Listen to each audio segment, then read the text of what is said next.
आज आपण जलनीती शुद्धीक्रिया करणार आहोत. त्याच्यामुळे पूर्ण नाकातील अशुद्ध जी घाण आहे ती निघून जाते. सर्दी जे प्रॉब्लेम आहे पूर्णपणे निघून जाते. सुरुवात करूया.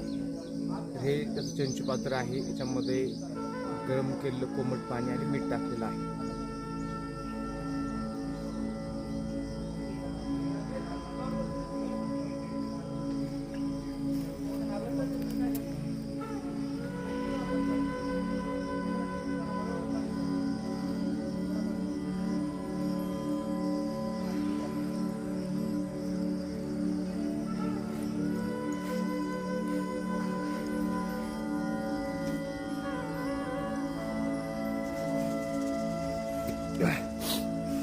जर आपण पाहिलं असेल एका नागपुडीतनं पाणी सोडून दुसऱ्या नागपुडीतून ते बाहेर काढायचं. तर ही आहे जलनीती शुद्धीक्रिया. थँक्यू.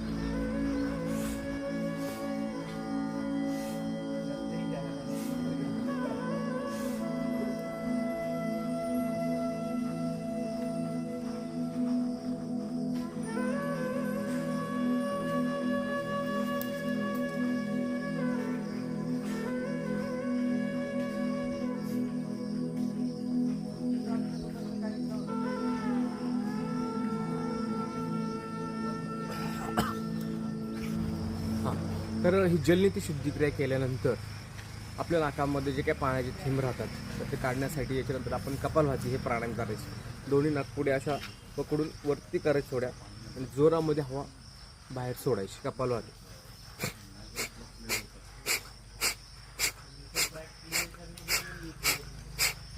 त्याच्यामुळं नाकातील जे काही पाणी आहे ते पूर्णपणे बाहेर निघून जातं.